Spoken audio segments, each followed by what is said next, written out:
Hey everybody, Marcus here. Imagine, then, that a small simple society with five economic groups lies in front of you. In this little society, there is neither currency nor money. Commodities are directly exchanged, each one for every other one, separately. The people live on corn, potatoes, goat's meat, and goat's milk. For each commodity, there's only one group of producers. Group A produces corn. Group B grows potatoes and makes machinery. Group C consists of weavers. Group D, goat herds. Group E, house builders. We will assume that Group E, the builders, want to produce more elaborate houses which the other members of the society want to possess. We will assume that Group B begins to invent more effective machinery for Group A, the corn growers, and Group C, the weavers. B, then, is an inventive person. He perceives that A is using a primitive kind of plow which merely scratches the soil, so that some of the corn, having no depth, withers away. A's harvest is thus considerably less than it might be, and B proceeds to cut down a tree on his land and to produce out of it a new and more efficient plow. Having made the plow, B brings it to A and asks him if he would like to have it.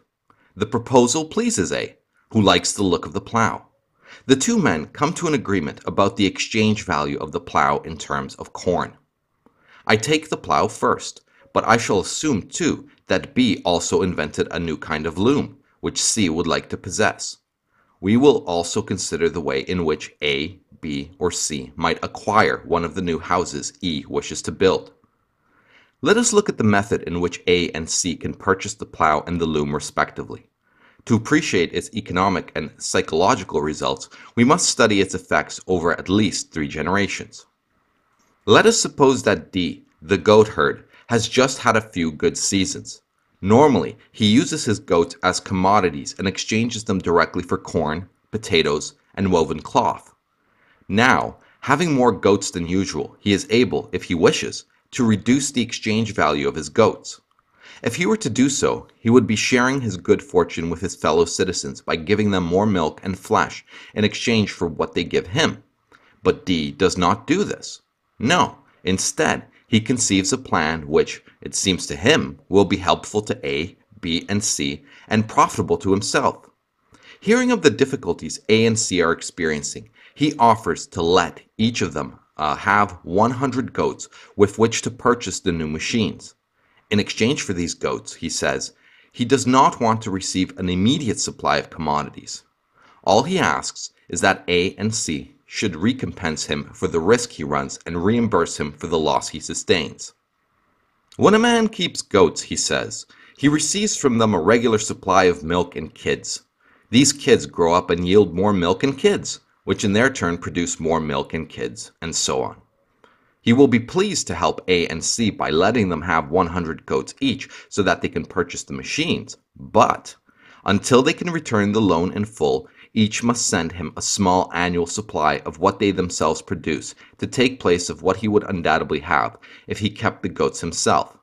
He estimates this annual value at 20 goats for each 100 goats lent. A and C are favorably impressed by the proposal, which, though new to them, opens up many attractive possibilities. They see no other way to obtain the machines, and they are grateful to D for his consideration. B expresses his readiness to accept 100 goats for the plow and 100 for the loom, and the business is done. Let us examine each man's position.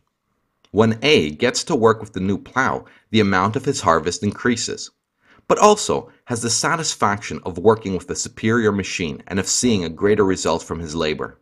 He easily produces each year the additional amount of corn required to pay D. We may suppose that he also has a surplus after that. He can therefore give his family more bread to eat. Spare corn may even be available for additional purchases of woven cloth. D does not press him to repay the 100 goats. D is quite content with the existing arrangement. He receives each year from A a regular supply of corn equivalent in value to 20 goats. This corn satisfies most of his corn wants. For the corn he gives nothing in exchange, and the goats he used to give in exchange for corn are now available for other purchases. But we may conjecture that D does not use them for this purpose, and, since the goats are not so used, we may suppose that his wife is a submissive person in whose eyes everything her husband does is right. She readily agrees that they already have enough for their needs, so the goats that are no longer spent on corn go to swell the size of the herds. C is in the same position as A. The new loom enables him to produce more woven cloth than he did with his old one. So he also easily manages to pay each year to D the cloth that represents the risk and the loss incurred by D when he lent C the 100 goats with which to purchase the loom. There's even a surplus after that, and with this surplus, C can purchase from A some of the extra corn A now produces. The result is that the family of both A and C are better fed and clothed than they were before the plow and the loom were produced and exchanged. And this is naturally so, for the total amount of commodity production and commodity exchange has increased. D does not press C any more than he presses A to return the original loan. He is only too happy to receive each year a supply of woven cloth for which he gives nothing in exchange. He is now able to clothe as well as to feed his family at no cost to himself, and his wealth, represented by the size of his herds, increases. B also is pleased with the situation in which he finds himself. He has the satisfaction that comes to all craftsmen who see their productions put to good use. He also possesses the extra wealth his productions give him. Moreover, he has been much impressed by the manner of D's bargain, and he takes advantage of the experience. When he receives the goats from A and C, he goes to D and offers to give the goats back on the same terms as those which D made with A and C. In other words, he offers to deposit the goats with D on condition that D sends him each year a supply of milk and flesh. D is too good a businessman either to accept or to refuse this offer. He sees what a strong position he is in and acts accordingly. When he lent the goats to A and C, he was doing them a favor, and he did not minimize either the risk he ran or the loss he sustained. When B offers to let him have the goats back, again, the position is different. If D had asked B to lend him the goats, B would have been justified in demanding the same reward as D demanded from A and C. But D is not asking for a loan. On the contrary, he is being asked for a favor again. He therefore points out that when he helped A and C, he did so out of good fellowship. It was possible that both A and C might fail to recompense him for the losses he incurred by letting them have the goats, and he himself ran a great risk. He would rejoice if he could also be of service to B, but he cannot possibly undertake to give B each year so much as A and C were asked to give. In handing the goats over to D, B is running no risk at all. D says he is willing to help B by taking the goats back. He will even consent to give B a small amount of milk and flesh each year, but he cannot give him much. Goats are troublesome things to keep. You never know what they will do or how they will breed.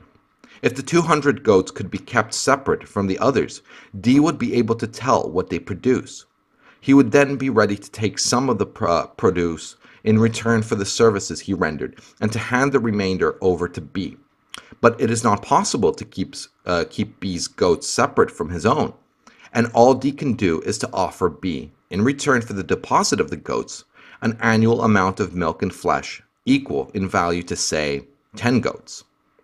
B sees the force of D's argument, and, not wanting to look after the goats himself, hands them back to their original owner. B thus begins to receive from D each year a small supply of milk and flesh, for which he gives nothing in exchange. The result is that he need not produce so many potatoes now. Hitherto, he had to produce enough potatoes to purchase all his requirements, but some of these are now met for nothing. So he at once begins to spend less time on the production of potatoes, and more time on the production of machinery, which he greatly prefers.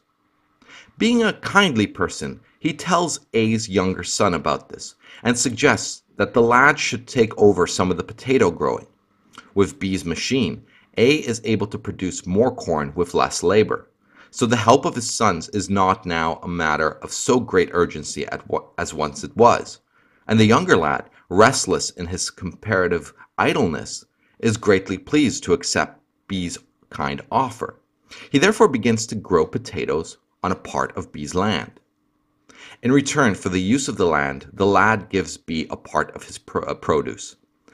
B thus secures another small supply of commodities for which he gives no commodities in exchange. This third method seems to have many advantages. The plow and the loom changes hands. Commodity production and commodity exchange proceed apace. Neither seems handicapped, and we shall do well to follow the little society as it proceeds along its path. To begin with, at any rate, the path is a rosy one. A and C are producing more with less labor. B has sold the first machines he built and is hard at work on the production of new ones. He receives each year from D a supply of milk and flesh equal in value to 10 goats. He also receives a supply of potatoes from A's younger son. He himself still produces some potatoes, but he does not produce so many as he did before, for he need not give so many in exchange for his milk and flesh. D is most happy. All his goats are still under his own control, and he still enjoys the whole of their produce. True, he has to send B each year a supply of milk and flesh equal in value to 10 goats, but he receives from A and C a supply of corn and woven cloth to the value of 40 goats. The net result is that he is 30 goats a year better off. A and C, the source of this pleasant profit, are also better off. Now, I draw attention to the fact that the goats need never have been moved at all. Actually, A and C each went to D, took 100 goats, and drove them to B, who drove them back to D again. However, this method of commodity exchange has greatly assisted the society. At the same time, there's a small cloud in the sunny sky.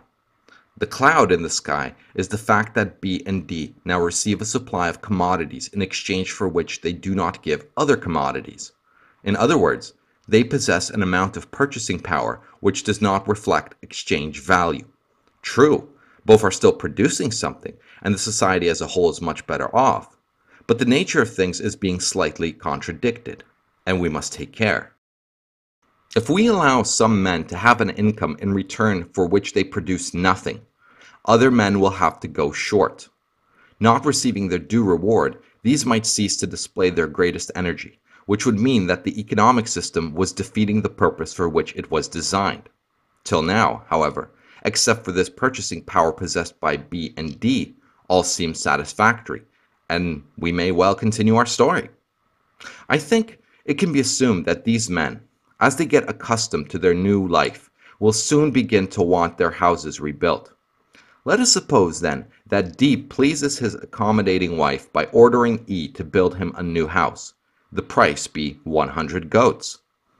Now D, as we have seen, has been much impressed by the happy nature of his bargain with B. So, when he has given E the 100 goats for the new house, he offers to take them back again, and in return to send E each year a supply of milk and flesh to the value of 5 goats. D thinks that A, B, and C will be wanting houses soon, and that these goats may be useful to them. The rate of the return he offers E is the same as that accepted by B. E is by no means shocked that D should offer to send him only the equivalent of 5 goats a year. On the contrary, he is much impressed by what seems to be D's generosity. Till recently, E had regarded goats merely as commodities to be passed from one person to another in the ordinary way of commodity exchange. True, they always found their way back to D in the end, but that was simply because he was the only goat herd in the place. No owner of them had ever thought of asking for a share in the goat's undoubted progeny. This idea only came into existence when A and C purchased their new machinery. E knows that A and C now send to D an annual supply of commodities to the value of 40 goats each. But then D ran a great risk when he lent the goats. He says, too, that he sustained a great loss because he lost the progeny. Things do not appear to have worked out like that, for D still has the goats and possesses the whole of the progeny. E realizes that he cannot expect to receive so much on the goats D now asks him to deposit with him. In depositing the goats, E runs no risk and incurs no loss. After all, the goats are only commodities, and on previous occasions there has been no question of any payment for the use of goats. On the whole, D's offer seems quite reasonable and E accepts it. So E now joins the ranks of those who are receiving a supply of commodities in return for no other commodities. On the other hand, he has produced a house for which he now possesses no commodity equivalent. D's position has changed too. Till he ordered the new house, he had, so to speak, an unearned income of 30 goats a year. But he now has to pay E 5 goats a year, so his unearned income is only 25 goats a year. On the other hand, he has a new house. Something else has changed too. Somehow or other, a house has ceased to be a commodity for which other commodities are given in direct exchange. It has become a thing for which an annual payment is made. Still, D is pleased, and E is pleased, and no one seems to suffer. Let us suppose, then, that some years pass. In the meantime, B has almost completed the manufacturing of a still finer plow and a still finer loom. A and C and their eldest sons think much about these new machines. The older men are aware that the ones they originally purchased are getting worn out. But, since they have not yet returned the goats they originally borrowed to pay for them, they feel disinclined to consider the purchase of the new ones. True, D is not pressing them for the return of the loans. He is content if he receives the annual supply of corn and cloth they have to send him.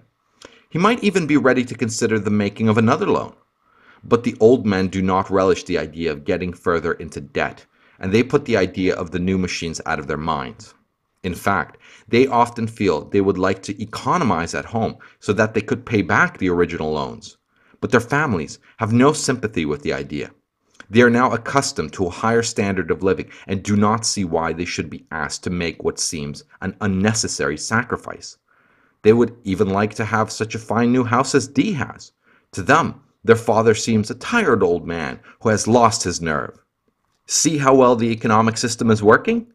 If loans were returned, the foundation on which the system is built would be undermined. Are not they all much happier than they were before the plow and the loom were purchased? The only suggestion that the young ones have to make is that the wheel of commodity production and commodity exchange should be made to revolve still faster by their ordering both a new house and the new machines. A's younger son is especially emphatic in the expression of his opinions. He has left his father's field to work in B's fields and is on the way to becoming an independent citizen. He feels that the idea of returning the original loan is a danger to his new position. He is now, he thinks, an indispensable cog in the economic machinery, responsible for part of the potato supply. How can his father have these old-fashioned qualms? But A is not convinced. All he sees is that the plow is wearing out and that he has a debt he cannot repay. This debt represents the exchange value of the plow. So his position is that he has a debt that represents the value of a commodity that will soon cease to exist. To him, there's something wrong in paying year after year for a thing that is no longer in existence. A's uncertainty makes B restless, for there seems to be some danger of his not being able to find a customer for his new plow. Still, no one sees what can be done. So the economic life of the society goes on in the same way. C is in the same position as A. He also would like to get out of D's debt, but his family also have got accustomed to a higher standard of living and resolutely oppose the idea of economizing in order to pay back the 100 goats. So C also puts the whole matter out of his mind. He feels unable to countenance either the purchase of the new loom or the ordering of the new house. It looks as if this method of commodity exchange is going to break down. Its psychological results are also unexpected. For instance, C is worried to notice that his younger son, envious of the seemingly independent position occupied by A's younger son, is becoming unsettled. All the old men now die, a little disillusioned, perhaps, after their former elation. Their assets and liabilities are inherited by their sons, A2, B2, C2, D2, and E2. A2 and C2 understand the position in which they are placed. They fully appreciate the fact that the first machines have not been paid for by them, but they badly want the new machines that B2 has now completed. They also perceive that unless B2 can sell his machines, the whole economic system will collapse. They are confident that with the new machines, they will be able to increase their output, so they decide to purchase the machines and to risk the results. They ask D2 if he will help them in the same way as his father helped their fathers. A new generation having been born, this method of commodity exchange is now recognized as the way to do things. It has become part of the inherited tradition. It never occurs either to A2 or to C2 that any other method could be adopted. The only question they have to decide is whether they will make the purchase or not. D2 is delighted to be of assistance, and the wheel resolves once more. A2 and C2 borrow 100 goats each from D2. In return for the risk D2 runs and for what he loses by making the loan, both A2 and C2 undertake to send him an annual supply of commodities to the value of 20 goats. This, in addition to the supply they already send in accordance with the bargain struck by their respective fathers. They then hand the goats to B2 in exchange for the plow and the loom. B2 immediately takes them back to D2, who undertakes to receive them on deposit and to give B2 a small part of their produce each year, say the equivalent of 10 goats in all. This is additional to the 10 goats B2 already receives from D2 in accordance with the arrangement inherited from their respective fathers. We will examine each man's position again. B2 is now able to realize his ambition and to give up potato growing altogether. He thus becomes an independent craftsman. He hands all his fields over to A2's younger son, who already uses a part of them. In return for the use of the fields, this man gives B2 a part of his produce. D2 now grows wealthy.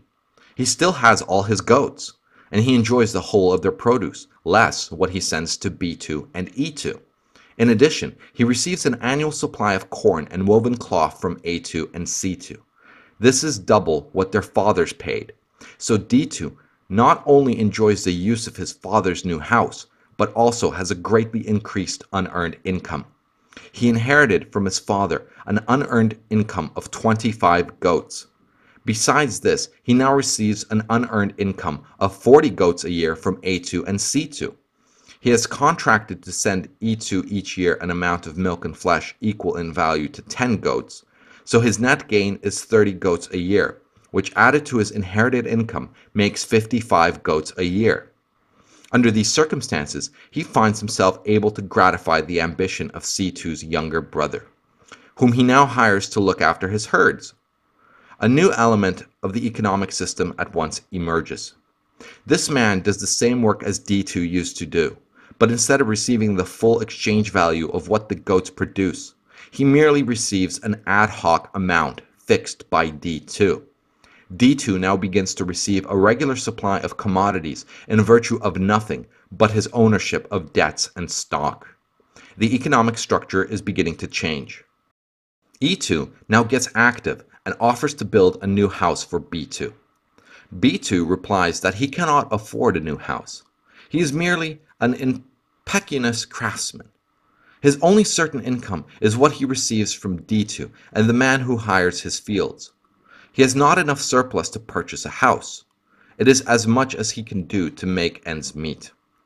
E2 replies that he is ready to receive 100 goats in exchange for the new house, and since B2 has 200 goats on deposit with D2, the latter can well afford to pay for the house.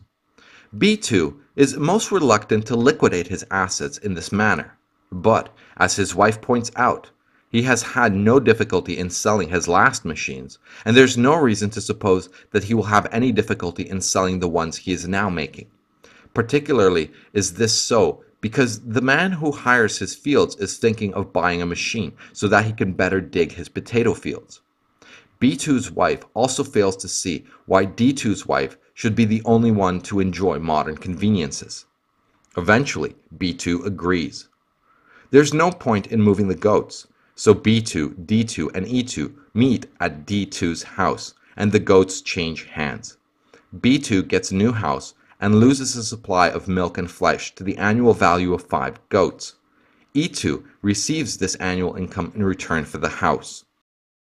D2's position is the same as it was. The good opinion that his fellow citizens have of him is confirmed by the fact that he makes no charge for the service he renders. Strict economy now becomes the rule in B2's home. This means that he can purchase less from A2 and C2, but they do not suffer, for the purchasing power recently possessed by B2 has been transferred to E2. We may next suppose that the children of A2 and C2 refuse to give their respective fathers any rest till they also have new houses.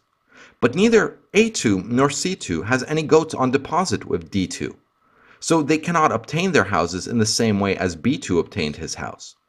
The only possible way for them is to borrow from D2. This is what D2 has been waiting for. Hiding in glee, he consents to be generous and agrees to advance the goats wherewith A2 and C2 can purchase the houses from E2. But, he says, A2 and C2 must make good the losses he incurred and give him some reward for the risk he runs. He estimates these things at the same figure as his father did when he was alive, and A2 and C2 readily agree, for this figure is now recognized by everyone as being fair and just. So A2 and C2 borrow from D2 100 goats each, which they transfer to E2, who sends them back to D2 on deposit. After this transaction has been completed, E2 receives each year from D2 a further supply of milk and flesh to the value of 10 goats a year. This gives him a total supply to the value of 20 goats a year. D2 still sends each year to B2 a supply of milk and flesh to the value of 5 goats. He now sends each year to E2 a similar supply to the value of 20 goats. But all the goats are still under his control, and he enjoys the unrestricted use of their produce. The advantage he gains by lending to A2 and C2 the goats with which they purchase their houses is that it greatly increases what I have described as his unearned income. Before he lent the goats to purchase the houses, he had an unearned income of 55 goats. This was after deducting the value of the produce he sent to B2 and E2. Now, A2 and C2 have to send him each year additional commodities to the value of 20 goats each. The only extra liability he has incurred is that of sending to E2 a supply of produce to the value of 10 goats. So his unearned income is now 85 goats a year. C2's younger brother is looking after D2's goats, so D2 himself produces nothing. Yet he enjoys a handsome income, which comes to him by virtue of his ownership of debts and stock. And do not let us be in too great a hurry to criticize him. According to this method of commodity exchange, he is the one man in the community who is indispensable. The other members of the society could not now get on without him. The fact that his value lies in his ownership of debts and stock does not make him superfluous. It is due to the economic system that the society has adopted. But it is plain that the production and exchange of the houses has greatly changed the economic structure of the society. D2 now receives more corn than his family can conveniently consume. There's a limit to the capacity of the human stomach, and much of D2's corn remains unconsumed. At first, he gives some of it to C2's younger brother, who manages the goats. This manager's income now rises, and his standard of living goes up. But he is wise enough to recognize that his extra income is really a spontaneous act of generosity on the part of his employer. There is still, however, a surplus of corn in D2's home, even after his family and the manager's family have had their fill. This surplus is either thrown away, wasted, or burned. Meanwhile, the amount of corn consumed by the families of A2 and C2 is necessarily much less. A2 has discovered that the result of purchasing a new house is not the same as the result of purchasing a new and more efficient plow. The latter increased the amount of his corn production, but a house is unproductive. When he borrowed goats to buy the plow, he was able to pay D2 out of the surplus that the plow enabled him to produce. No such surplus is produced by the purchase of the house. On account of the house, he has to send each year to D2 just as much corn as he has to send on account of the plow, but the amount of his production remains the same. The result is that after A2 has purchased the house, he is worse off than he has ever been before. His family have to go short of food and clothes because he has less corn for his own consumption and none to spare for the purchase of woven cloth. The fact that A2 cannot purchase so much woven cloth means that C2 cannot purchase so much corn. Even if A2 had the corn to spare, C2 would not be able to purchase it. Just as A2 has to send much more corn to D2, so C2 has to send much more woven cloth. The result is that the families of both A2 and C2 are worse clothed as well as worse fed than they were before. D2's family, on the other hand, is embarrassed by the quantity of woven cloth it has. Even after D2 has given his manager an extra supply of cloth and so raised his salary again, there is a surplus, and D2's wife becomes a creature of pomp and vanity. Like A2 and C2, B2 is now poorer than before, and he begins to feel the strain. He considers seriously if it would not be a good plan to resume possession of his land. The only man whose life proceeds on an even keel is E2, and he too is beginning to be concerned about the future. His only policy, he perceives, is to keep on the right side of D2, who, if approached in the right way, might consent to build a new hull or a new bridge over the river. The almost universal worry that now oppresses the producers of commodities is shared by A2's younger brother, who is much perturbed by B2's plan to resume potato growing. He decides to ask D2's advice. No land has ever been sold in this society, but the potato grower has a plan. As B2's tenant, he tells D2 he pays the equivalent of 3 goats a year. On a deposit of 100 goats, D2 allows 5 goats a year. Will D2 offer B2 100 goats for his rights over the land? If so, he, the tenant, will contract to pay D2 the equivalent of 5 goats in return for a secure tenure. B2, he urges, is sure to accept the offer, and the transaction will not cost D2 anything. He will be doing the tenant a great favor if he will consent. But the time has come where generosity to his fellow citizens is only on the lips and never in the heart of D2. He says that he does not see his way to do as he is asked, for he will make no profit. The tenant offers the equivalent of 6 and even 7 goats a year in return for a secure tenure, but D2 refuses to give the required accommodation. He has conceived a better plan, better in that context meaning more profitable. He goes directly to B2, offers 120 goats for the land, which B2 accepts, and then tells the tenant that he must either pay 20 goats a year for the use of the land or become D2's paid servant. In the latter case, the whole of the produce will belong to D2, who will pay the erstwhile tenant an ad hoc amount for his labor. In this manner, D2 secures control of the potato growing industry, and it is easy to see that this method of commodity exchange can lead to no other result. In this little society, all the producers are soon reduced to the status of being D2's paid servants. When A2, B2, C2, D2, and E2 die, the tradition inherited by their sons, A3, B3, C3, D3, and E3, is much different from that in which their grandfathers A, B, C, D, and E spent their early youth.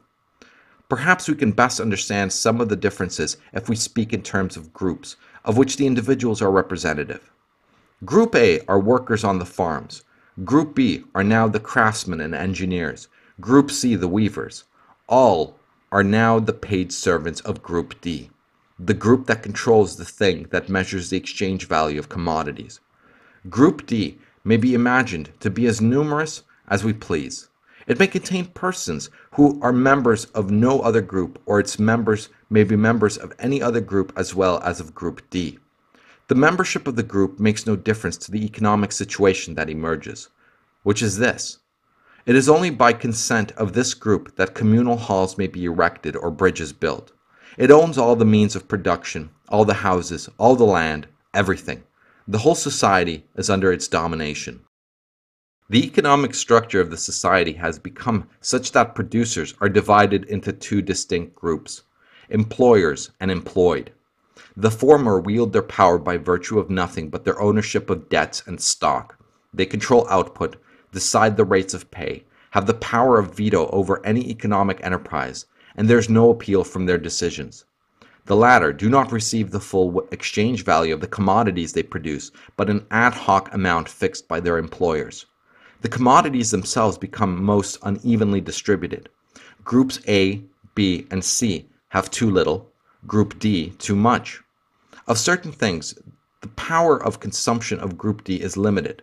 The other groups are short of these other commodities, but their needs cannot be satisfied. And after Group D has seen that their managers are well fed and well clothed, any surplus is wasted or destroyed.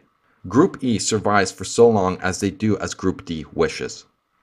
These conditions inevitably arise if this method of commodity exchange is adopted.